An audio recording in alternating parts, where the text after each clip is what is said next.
Hi, folks. Welcome to another episode of Wild Talks. I'm your moderator, Jetmir Troshani from Shkodra, Albania.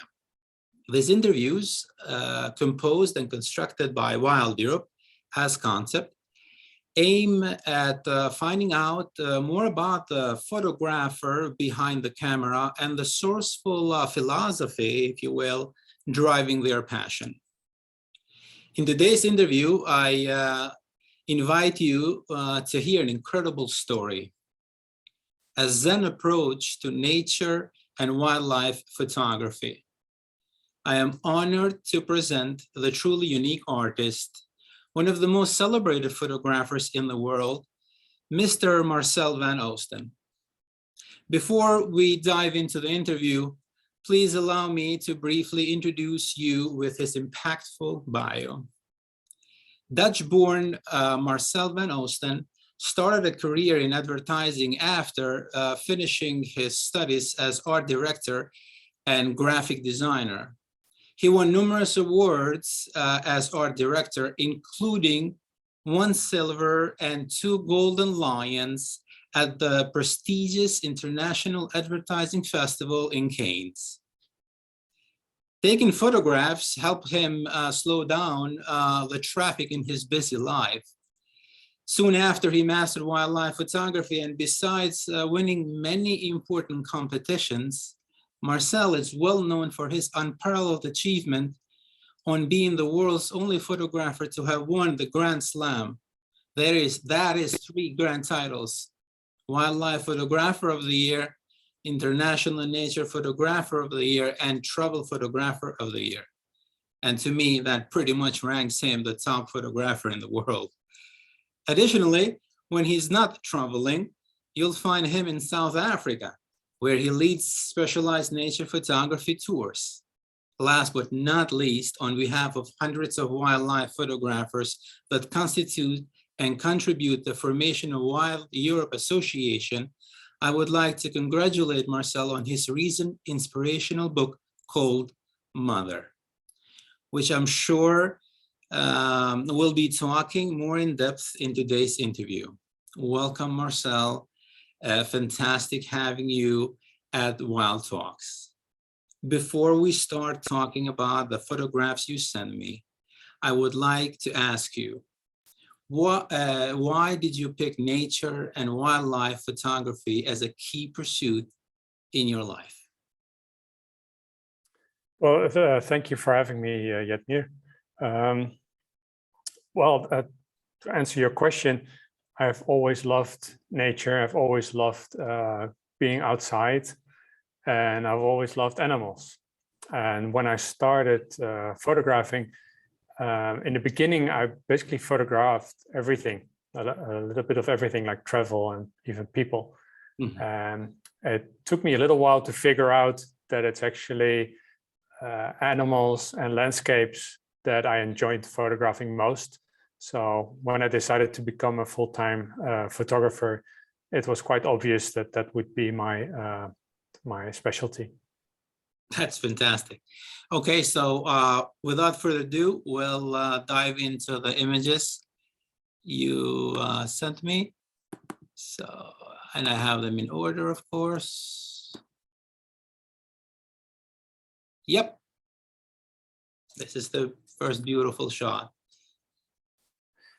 Yeah, so this is probably one of my most famous photographs, also because it's not only beautiful, I think, but it's also unique. There's only this photograph that features an elephant at the top of Victoria Falls.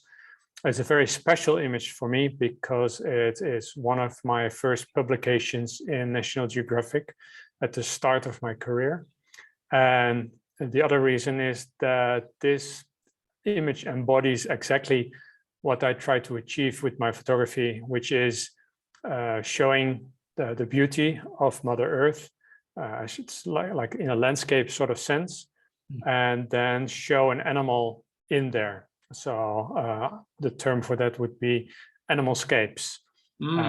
For me personally, this is as good as it gets in terms of an animalscape. Is this like a personal style, you would say? or this is just one branch of your styles? Well, if I had to like only do one sort of image, this would be it.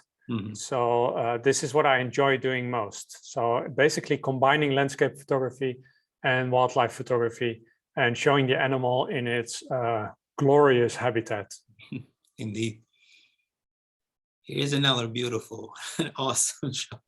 Yeah, so this one I wanted to show because it's probably one of my most famous ones in terms of images that have went viral.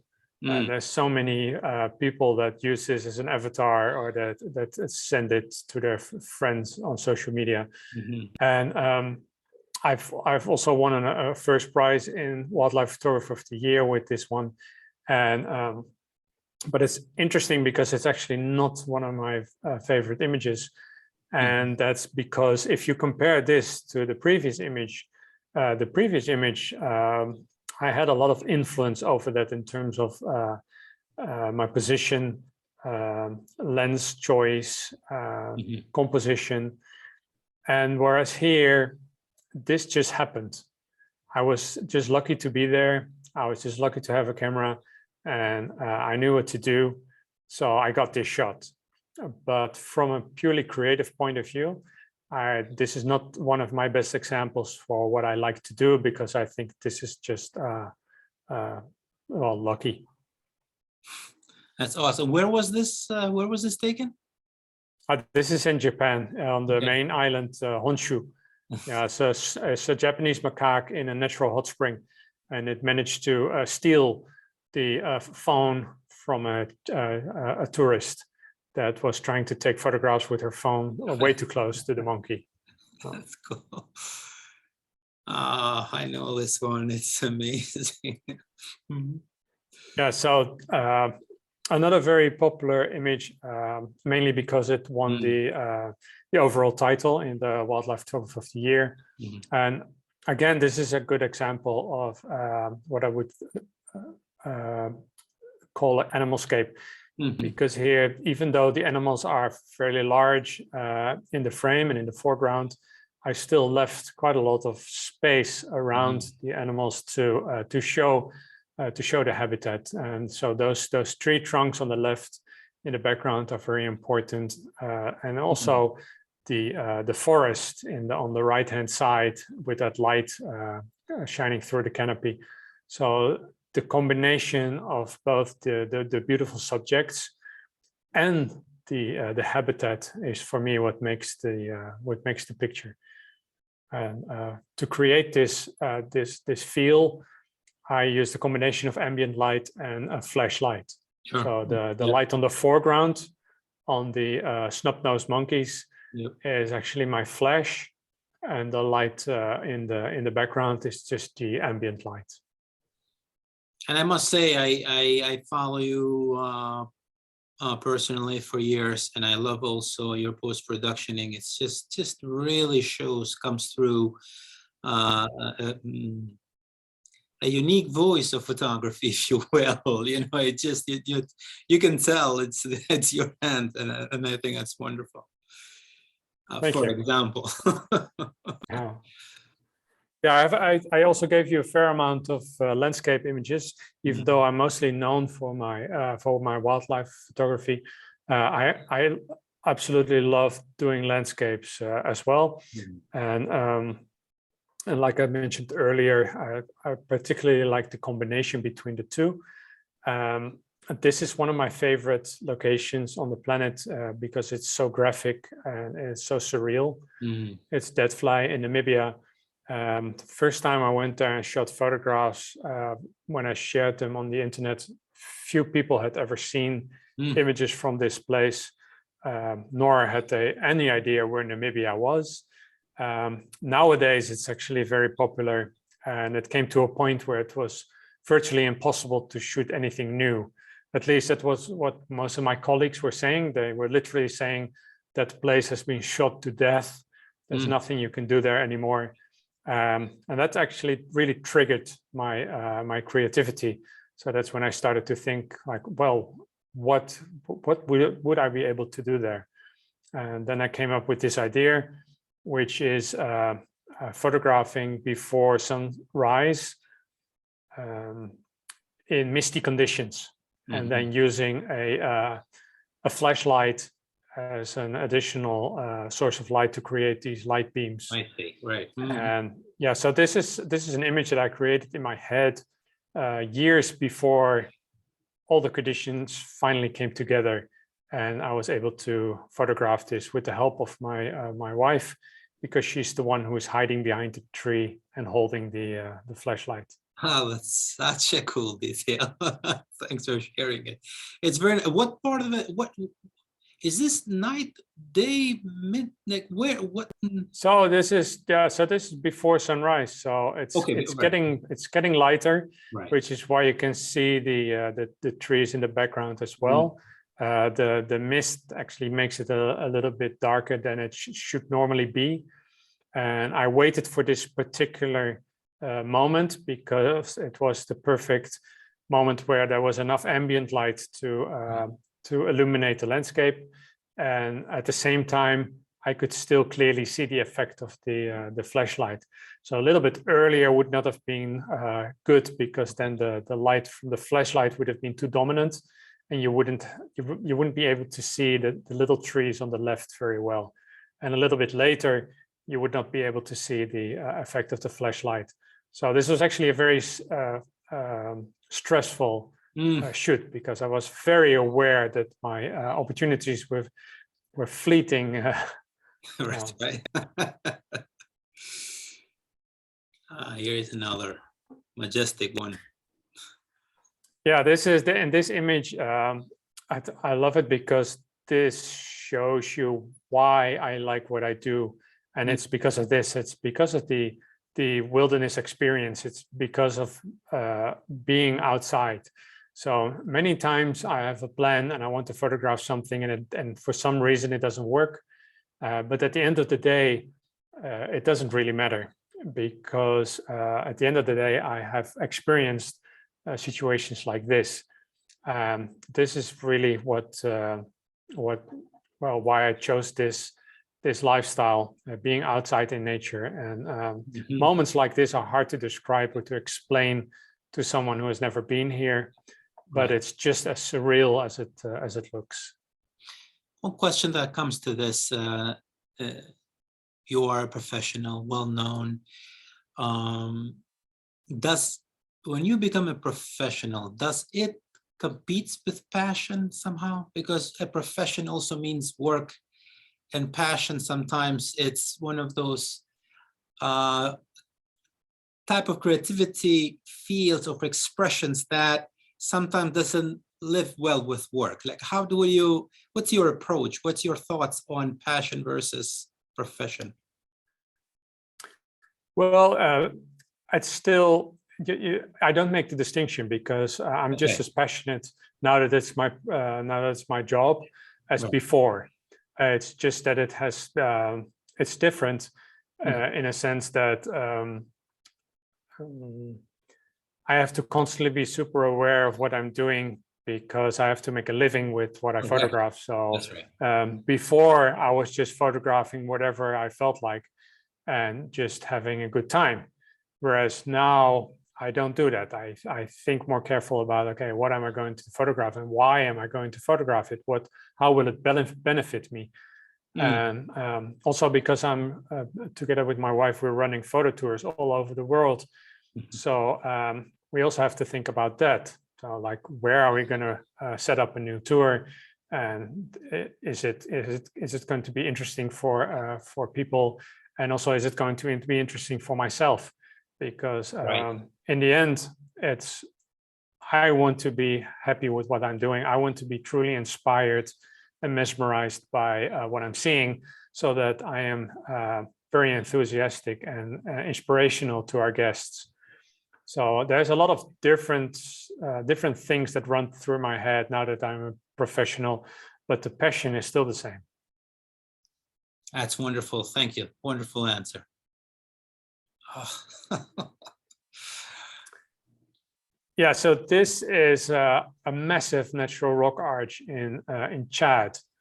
Now, Chad is a country that very, very few people have ever been to. Most people will not be able to tell you where it is. The reason I wanted to show this is because this is very much a part of how I think. Having worked in advertising, the one thing that I learned there is how important it is to be truly original and to do things that that people don't expect, and to create ads or commercials that surprise people. And I very much still do the same thing, even though I'm now a nature photographer. Still, what drives me is trying to surprise people and create something new and original. And this is the direct result of that ambition to go and discover new places. And most people who know a little bit about rock arches know, for instance, that a delicate arch in the USA is one of the most famous rock arches because it's an arch and it looks rather delicate. But if you see this is like at least like 3 or 4 times the height. And as you can see, also very delicate. But the majority of people have never seen it or knew of the existence. And it gives me, great pleasure to be able to travel to a place like this and make photographs like this, because it's something that people have never seen before.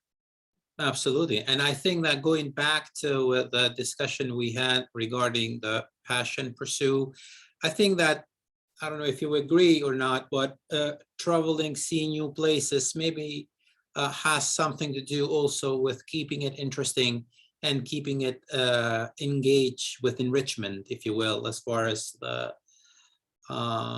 photography that you manifest, that you share with us.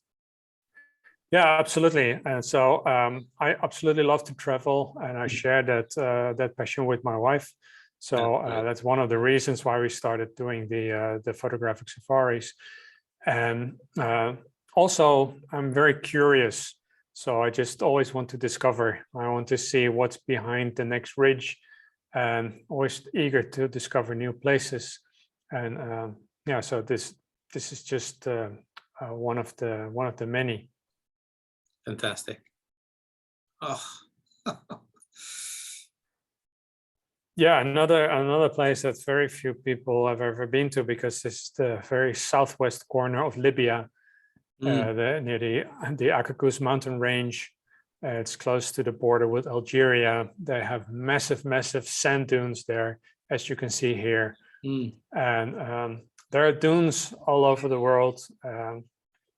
These ones are particularly liked because of the color. And this is actually my guide that I instructed how to walk into these dunes. And I asked him to wear this specific clothing in these colors, because I knew it would stand out. So this image is totally thought out beforehand. And yeah, again, this is almost similar to my Animalscapes, but it's the same thing I like to do with my landscape images. Instead of just having an empty landscape, whenever possible, I will try to include a human figure. And I started doing that already in the early this century, when this was not very common to do. If you showed an image of a landscape with a person in it, it would always end up in a different category called hand of man or something. And because most landscape photographers actually shied away from including any handmade or human elements. Right. Nowadays, it's extremely trendy, especially on social media, because everybody is obviously taking selfies, photographing them, filming themselves in the landscape. But this is from a time when that was absolutely not the case. Would you share with us? I understand I had some questions also about the compositions. Would you share some tip on compositions that photographers may need to keep in mind when shooting similar photos, but also wildlife photos? Things that can help them per se make better images, better photography? Yeah, sure. So yeah, composition is a very tricky subject because it changes every image. It's unfortunately there's not one formula that you can apply to every single image. However, in general, I would say that what I usually try is to create some form of depth in the image. So that means working with a foreground, a midground, and a background. And that's very often neglected, especially the backgrounds. So even though your subject is often in the foreground, it doesn't mean that you should ignore the midground and the background. Ideally, there's going to be a connection between the foreground, the midground, and the background. For instance, your eye goes to an element in the foreground, and then it moves to an element in the midground, and it ends at an element in the background. And if that happens in your image, then it means that the viewer has actually followed almost like a path into your image, and that experience creates a lot of depth. So that is always good if you try to do that. And other than that, try to not make super symmetrical compositions all the time where the subject is smack in the middle. Always try to have something on one side and then something as a counterbalance on the other side, and keep things simple, and make sure that everything that's in the frame serves a purpose. That's great. Thank you. Different place, different. Yeah, still, yeah, it's still the same kind of story basically, but a different place. This is probably one of the most desolate or difficult to reach spots on the planet. For many years, I wanted to go here. This is the island of Socotra, which is part of Yemen, and it's located in the ocean between Yemen and Somalia. Very isolated, and because of the ongoing civil war in Yemen for years on end, it was impossible to go here. But it was on the top of my list for many years. I was always checking whether it was possible to go there. And the moment I saw an opportunity, I grabbed it. So I was really one of the first photographers to travel to Socotra to photograph these beautiful dragon blood trees. I spent 2 weeks on the island. It was absolutely incredible, because everything on the island is basically endemic. You won't see it. You won't see it anywhere else. Wow. So the moment I started sharing this on social media, I was inundated with emails and messages from people that ask me, how do I get to this place? And I want to go there. Very quickly after I shared my images, a lot of people went here. That's great. But yeah, this was just so amazing. And again, this is exactly the kind of landscape that I like. I'm a big fan of trees in the landscape, especially curious looking trees, very graphic looking. And these are pretty unique. It seems to me that Africa in general, it's a destination for professional photographers as continent, if you will. I mean, I understand you're a Dutch. I understand we also we interviewed folks from different parts of the world, Europe, United States, but it's something that is very intriguing. It seems that you move eventually in Africa. You don't see them, for example, moving as many folks in the United States, for example. I don't know why it's that. And also in the United States versus Europe, they don't use hides. So it's interesting how things develop differently. But I've noticed, going back to where I started, I noticed that a lot of professional, well-known, celebrated photographers go to Africa. And I'm starting to get the idea of why through your interview. Well, there's two reasons. I think for wildlife photographers, there's no question that Africa is the most interesting continent because nowhere else do you have such high quantities of wildlife and so many different countries, different habitats. In general, I think also it's not so densely populated as, for instance, Asia. So there's more wilderness there. Yeah, I think that's probably the most important reasons. Yep. Oh. Yeah, so this is in China. This is this mountain range is called Huangshan, also called the Yellow Mountains. China is interesting because even though it is super densely populated and there's over 1 billion people there, for a long time we haven't actually seen so many images from China. And that's mostly because the Chinese didn't travel much, and the Chinese don't share their photographs on, let's say, international social media, because they speak and write Chinese.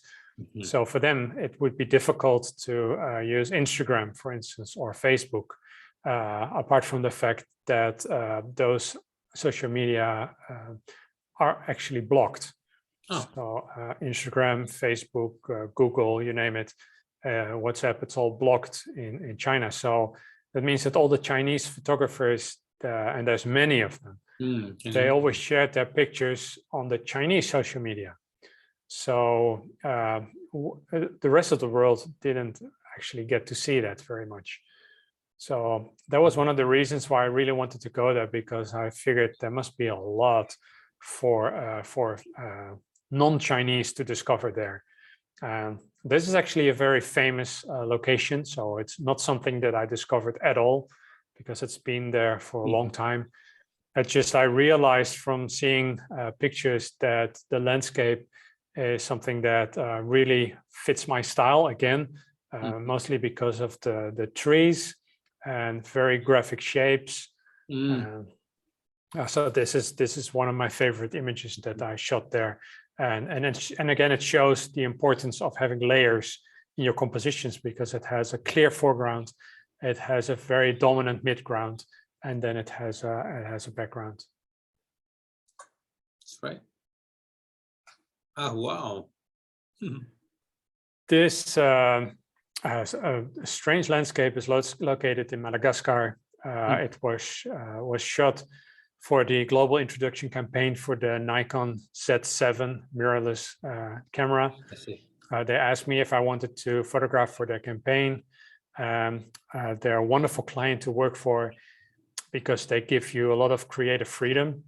And so they asked me where I wanted to photograph this. And once they had explained to me that the camera was going to be super sharp because of the larger lens mount and because of the new lenses that they had developed, I thought it would be a good idea to test the camera in the sharpest landscape that I knew. And that's this. These are called tsingis. And tsingi is a Malagasy word, and that means where one cannot walk barefoot. That's absolutely true, because these limestone ridges are really like steak knives. They're very, very sharp. Amazing. I wanted to photograph them and instantly realized, even before I went here, that it would be impossible for people to get a sense of scale. So even before I flew to Madagascar, I came up with this plan to use a mountain climber to give a sense of scale in the image, and also a sense of adventure. And if I would not have done that, then you wouldn't really know what you were looking at. You would not have any clue as to how large or small this landscape is. That's a fantastic shot, and I feel those steak knives as you mentioned. As I see the image, I actually feel. Yeah, it's not exaggerated. This stuff is so sharp that we had to use gloves to work here. By the way, any opinion on the new Z9 coming up? Oh yeah. I'm going to switch completely to mirrorless as soon as I can. Wow. Okay. Very, very nice. So by the way, do you think that DSLR it's becoming an old world type of photography? So yeah, I think at the moment there is still a handful of things that DSLRs are better at, but it's almost negligible. And with the news at 9, I'm pretty sure that for most people, there's absolutely no reason to keep on shooting with a DSLR. Yeah. Madagascar. Yeah, this is from the same shoot actually. So also for that Z7 campaign. And these trees have been photographed many times. It's also a very popular location. It's obviously a location that I love very much because again, extremely graphic. There are trees, very crazy looking, surreal. So I was determined to shoot something here, and then as always, trying to come up with an idea that I could use to create something unique, because it makes no sense for me to try and photograph something that has already been photographed so many times, and nobody's waiting for that. So as an artist, I'm always trying to come up with a new solution to an old problem. So because I already had the mountain climber that I used for the Tsingis, I figured, well, you know, I might as well also use him to climb these trees. And the funny fact is that this guy, his hobby is actually climbing trees because he's a tree lover, and botanists and scientists actually use his services regularly to climb to the top of trees and collect samples of flowers and pollen, for instance. Amazing. One thing that I see, and it is consistent on your photography, it's also the point of view. Point of view can really make the viewer feel and see differently about the photography that you produce, that you bring forth. So I think point of view can also be a very important compositional perspective, therefore. Yeah, of course, yeah. Point of view is very important, and or viewpoint. It depends how some people use it differently, but yeah. So, for instance, in this image, you see quite a lot of distortion in the trees, which is the result of me pointing a wide-angle lens upwards. Right. So that always creates these converging verticals. It would have been very easy for me to correct that in Photoshop or in Lightroom. I can very easily straighten those trees, but I very deliberately chose not to do that because I actually like the dynamic perspective that you get. And if you see something like this, you instantly feel that these trees are very tall, because this is the kind of perspective that you recognize if you yourself look up to something that is really tall, like a skyscraper, for instance. Oh. Yeah, so there it is, another Animalscape. Elephants are in my top 3 of favorite animals to photograph, not only because they're very beautiful and fascinating to study, but also for another very practical reason for my photography style, which is that if you want to create an animalscape, you want to include as much of the habitat as possible of the animal. In order to do that, you need usually a little bit of a wider lens. So not a 600 or a 500 or a 400 millimeter lens, but more something like 70 to 200 or 24 to 70. But if you use a lens like that, then the animal gets very, very small in the frame to the point where you don't notice it anymore.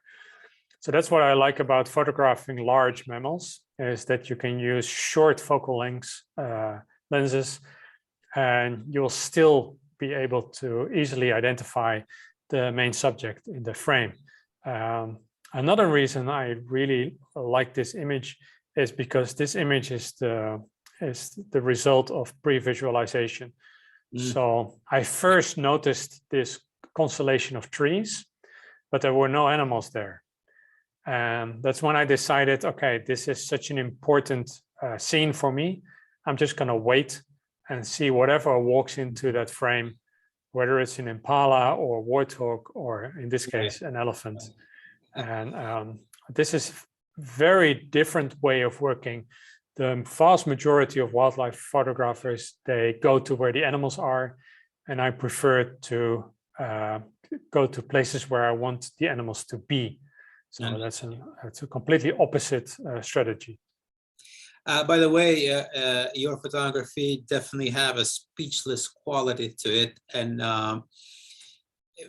in this photo, for example, at first you might look that very busy, but yet everything is organized in such a way that it's pleasing to look at it. And more you see it, more you enjoy it, per se. It plays with you. Well, I'm happy that you say that, because that is one of the things that I enjoy about photography so much. And it for me, it comes to no surprise, because before this, I was working as an art director, and a lot of my work had to do with graphic design. And in graphic design, you're bringing order to chaos. You have a bunch of elements, and you move the elements in such a way inside the frame that it looks attractive, and that it looks beautiful, and that it makes sense. And so that creating order from chaos is something that I enjoy very, very much. And nature is nothing but chaos. So it's a massive challenge to create order in that chaos. And so I'm happy that you noticed that, because that's exactly what I've tried to do here, is showing order in nature. Yep, very challenging, but very well accomplished. I appreciate that. Oh. Yeah, so this image is about a tiger and a cub. It's not a very young cub, it's probably like a year old. But as you can see, the focus is not on the tigers, in the sense that they are not super big in the frame. So again, this is an Animalscape, and again, this is one of my more favorite tiger shots, because the setting is just so unique. These rocks, the way that they are they're shaped, it just looks so graphic, and to my eyes, at least, this is just so pleasing to look at. It is very clean outlines, very simple, and it just gives so much sense of scale to the wildlife, and it just shows how beautiful the habitat is that they live in. To zoom in on these two tigers with a 600 millimeter and be able to count their whiskers, for me, would be completely missing the point of this location. I must say, I love the nature approach to wildlife photography, very much so. It really introduces a lot more to think about, to enjoy. So I really appreciate it. As you said, you could very easily maybe just have a shot of those two, but it just means so much more, it seems. It's just almost like it's a long story to tell by just including more. Awesome. Yep, exactly. Just yeah, that takes it one step further, because here again, the main subjects are tiny in the frame, and to make matters worse, you can't even see their heads nor their eyes. They're all tucked away. These are whooper swans. They are floating on a lake in Japan. They are still sleeping, because I wanted to be there before they were awake, knowing that they would be like this instead of like flying around or preening themselves. And here again, it's all about the habitat. So I used a very wide angle lens. I think it was 14 millimeter. I pointed the lens upwards to create these the distortion in the lines, right, and basically finding a composition where all the branches would be pointing towards the main subject. So it's like all these leading lines pointing the viewer to where they should look. And yeah, there's just such a serene feeling to this shot. It's so quiet in this image that I really love that. It's such a treat to get a commentary while watching your pictures and having you talking about that. It's such a treat. So I'm grateful to be part of this experience indeed. You're most welcome. Thank you so much. Here's a close-up. Yeah, so yeah, it's a small bird, which is it's kind of rare because I hardly shoot any birds, and especially not when they're small like this.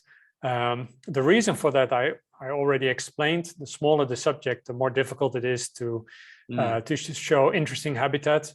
Usually with small birds, you have to use very long focal lengths, and when you do that, there's not much that you can see anymore of the habitat. The depth of field becomes so shallow that backgrounds are almost always reduced to a blur. So I tend to not shoot small birds very much. This just happened to be how do you say that, exception to the rule, because I was actually shooting this buffalo that came out of the mud, and it had all this dry mud on it. I love the monochromatic feel and all the texture on the buffalo. And then at some stage, I saw one of these oxpeckers land on the back, and they're kind of colorful compared to a buffalo in this state. So that's when I pre-visualized something like this, and I just started waiting for one of these oxpeckers to land somewhere in this frame, and eventually it did. And then later, when I looked at all my images, I saw one of them, the eye of the buffalo was closed, and I thought that was so much better because the open eye literally drew your attention away from the bird. Our eyes are always drawn to other eyes, so when we see eyes, we want to look at them. So this for me was a perfect solution. The buffalo, even though it's the largest in the frame and it's quite massive, it's nothing more than a background, basically, or the perch for the bird. Absolutely. And one thing that I also see in the images from one image to another, I see also another quality, like a serene quality. I'm assuming that after you have your own workflow that ends with this type, feeling, if you will. I'm wondering at the high level, like how do you usually approach an image as far as the workflow in a nutshell? Like, if you could just talk briefly about that. Do you mean by workflow just in general, like also in the field, or do you mean post-processing? Yeah, post-processing, right. So yeah, so for the post-processing, if I'm sure you've noticed that my images all look very natural. So I tend to shy away from using any kinds of heavy filtering, like you see on Instagram a lot. I like my images to feel extremely natural, but at the same time, I like my images to be extremely clean, uncluttered, simple, and graphic. So that means in the field, I go through great lengths to get my images to look uncluttered, to make sure that there's no distractions. And when I'm processing, I have the same goals. So while I'm processing, I'm absolutely obsessed with distractions. Literally, the only thing I can see when I look at my own images, and especially those of other people, are distractions. I can, and it takes me less than a second to see at least 20. So when I'm processing my images, my attention is primarily focused on restoring the balance inside the frame, meaning that I want the viewer to have a very, very clear idea of where they should look, and where they should look first, and where they should look second. And the only way to do that is to make sure that that thing that's most important draws the most attention, and the thing that is least important draws the least attention. You can do that by composition and framing, but you can also do that by with post-processing. For instance, using dodging and burning, making less important areas darker, more important areas brighter, making important areas more saturated and less important areas less saturated. Same as goes with contrast, with sharpness. So there's lots of things that I work on to shift the balance in the image in such a way that there is a very clear order in the image, and then there is a lot less distractions. That's right. Thank you. All right. Yeah, so also in my top 3 is this beautiful species, leopard, African leopard. Absolutely gorgeous animal to look at. Just like everything about it, the fur, the pattern, the face, the shape of the animal, the way it moves, the whole the ratio of the like how long are the legs, how long is the tail, how big is the head compared to the rest of the body. To me, it's just a perfect looking animal, and add to that the fact that that's very elusive. You know, most people don't see it very often when they go on a safari, and it's also very interesting to watch the behavior of it. So yeah, these are usually the moments I enjoy most on safaris, is when we find a leopard. And when you do find a leopard, you'll notice that very often the habitat is extremely difficult to work with, because leopards like to be either in bushes or high up trees. And for me, that is a problem, because both bushes and trees have a lot of distractions, a lot of leaves and a lot of branches and clutter. So this is actually my ideal scenario, where I find a leopard perfectly posed on a termite mound in beautiful colors. Amazing. With a nicely blurred background nicely blurred background. So yeah, I get very, very balanced, looking very clean and graphic, and it's a portrait, but because it's quite a lot wider than a portrait, it turns into an animalscape again. It's so beautiful, and as you're saying that it is elusive, it's this time just came out and posed beautifully for you in all levels as you described it. Yeah, it was really modeling, like with the front paws over that ledge, and then with the first light in the early morning on the face. And these are really the moments that every wildlife photographer knows that this can happen. But with our job, you never know if it will happen and when it will happen, and that's what makes our job so addictive, because we want to keep going out there, because we know every day we have a chance of winning the jackpot. Wonderful. Oh. Yeah, as for minimalism and graphic qualities, it doesn't get much better than this. I've been to Japan many years, and these birds are beautiful. They're very large birds, which I like, but they're also very beautiful looking, completely black and white, except for that little patch of red on the head. When they get excited or in mating season, that little patch actually gets more red. And that's so beautiful, because it naturally draws your attention to their heads. They're very social creatures, so they have these beautiful, elegant dances that they perform with each other, not only during mating, but also sort of almost like a greeting ceremony. This is something that I've always wanted to get, but very, very hard to get, because usually, you hardly ever get it as clean looking at this, and very often there's always other cranes either in the foreground or in the background. So to get it like this, I was very, very pleased. And then this is always my exception to the rule in terms of composition, because as you can see, my composition is very centered. But my thinking is always that when the concept is symmetry, then your framing and your composition, they should echo that. So that's why this is, I've tried to come up with a completely symmetrical composition as well.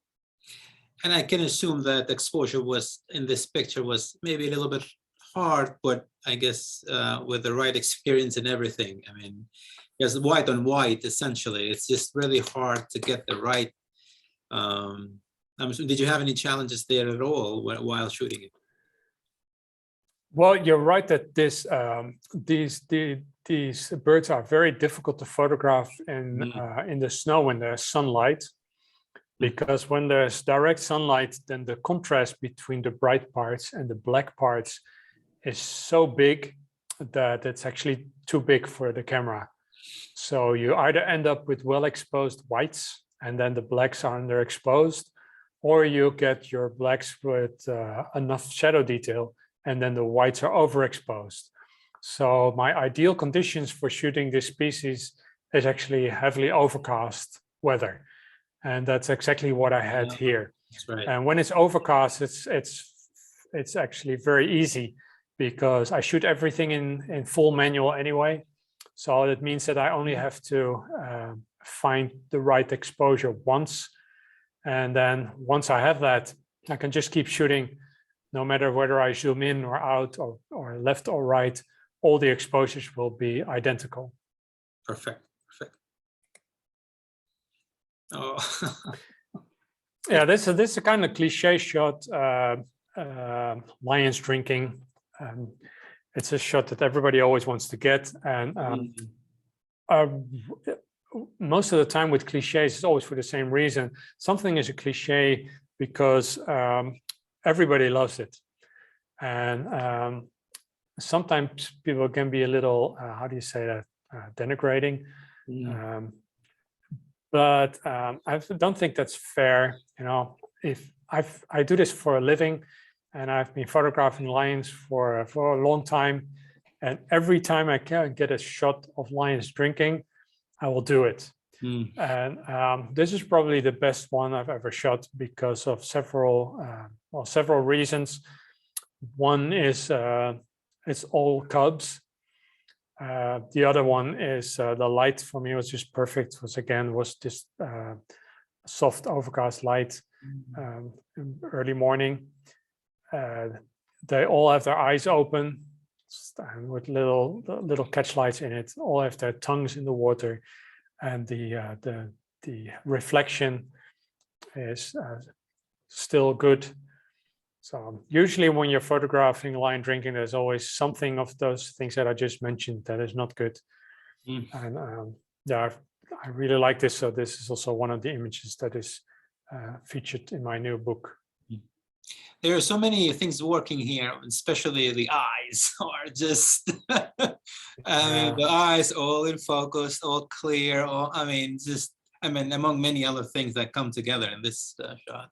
Well, there's also the cuteness factor. I mean, these are, I mean, a big lion is more like imposing, you know, it's like, oh, wow, you're in awe of the power of the animal. But lion cubs it's the opposite, you know. They're fluffy and they're cute, and you want to cuddle them. And I think that is a large part of the appeal. I forgot to mention that also a very important part of why this image works the way it does is because I'm almost at water level. So I'm very, very low here. So that means that my camera is at eye level with the cubs, and that's probably the most difficult thing to get in the wild. That's great. That's good. That's a very good tip. I think that's very important. I think that really makes a huge difference. It's oh yes, it does. Yeah. All right, wide angle here. We are beautiful. Yeah. So these are a bunch of white rhinos. So as you may know, the rhinos. Rhino is an endangered species. There's basically two kinds of rhino. There's black rhino and white rhino. They're both endangered, but the black rhino is the more endangered one. They tend to be quite shy, and they live in areas that are usually dense in terms of bushes. So it's not easy to photograph them, and when you find them, there's a lot of clutter, branches, leaves. So I've always struggled with this species, to be honest, even though they are exactly my size of mammals. And at some stage, I made it a project to photograph this particular species, and I wanted to photograph them with wide-angle lenses instead of long lenses. I tried a lot of stuff, like, for instance, remote-controlled cameras. I was very much hit and miss. I was successful a few times. This was actually photographed while hand-holding a 24-70 lens. I was shooting from basically a hole in the ground. So I was very low in the ground, and the rhinos, they have poor eyesight, but they have good sense of hearing, good sense of smell, and they're quite curious creatures. So it didn't take very long for them to notice something was going on, and they either smelled me or heard me. I think they probably smelled me, and then they slowly walked into my direction and eventually stopped. And this was the real benefit of shooting mirrorless, because I was able to shoot a whole bunch of photographs without making a single sound. I was shooting in complete silent mode. So there was no sound from the lens focusing, but there was especially no sound of the mirror slapping up or on any other sounds.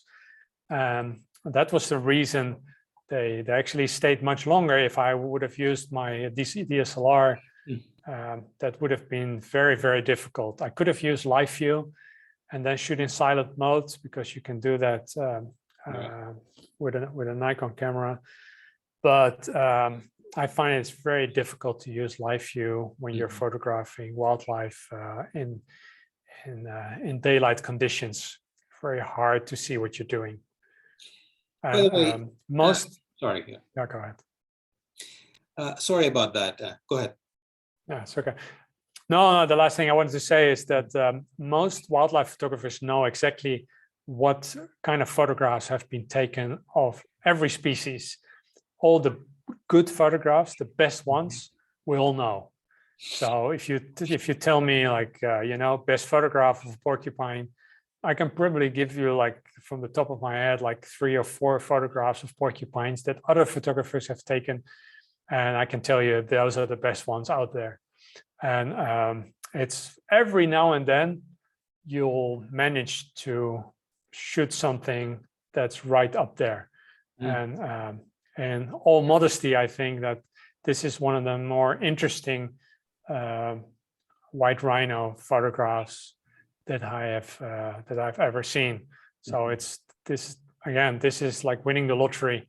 If you get something and you see this through your lens, the moment you shoot, you click that, you press that button, then man, that's a glorious feeling. Absolutely.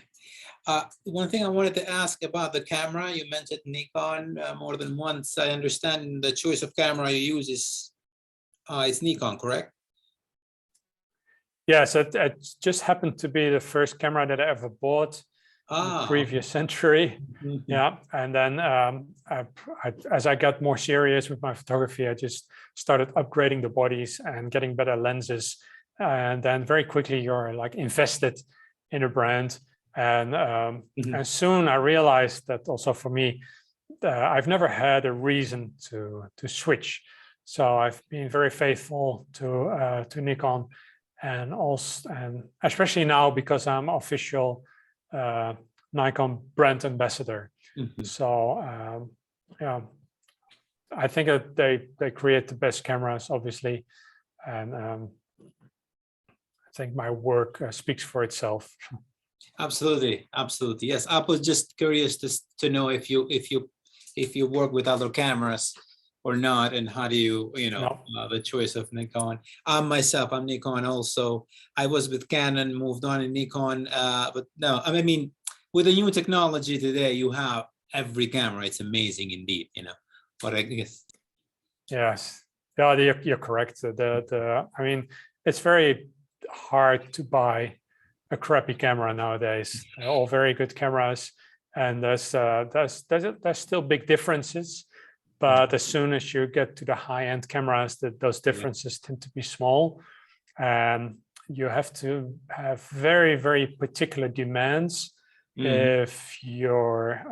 if you want to switch to another brand. I honestly cannot imagine a reason for me to want to switch at this stage at all. Yeah. All right. Another part. Yeah, one of the last images I processed for my new book, Mhm. polar bear on an iceberg. This is not a cave. Some people think it's like a cave, but it's Mhm. actually a floating iceberg, a large one, and there was like a half dome, more or Mm, less. mm, So it was photographed from a Zodiac, handheld with a long lens. And again, instead of zooming in all the way on the polar bear, I deliberately went as wide as I could, mm, just framing out the bits of sky and distracting highlights, and get this beautiful blue landscape with a polar bear, which is a huge animal, but it looks dwarfed in this mm. landscape. And one of my favorite images in the book. That's amazing. By the way, we process images for web, we process images for print. Understand that oftentimes just post things on Instagram and Facebook and stuff, but there's much more to learn and know about the print. And print, it's another world within itself. Would you share some tips on when it comes to processing images to printing? What should a photographer keep in mind versus web?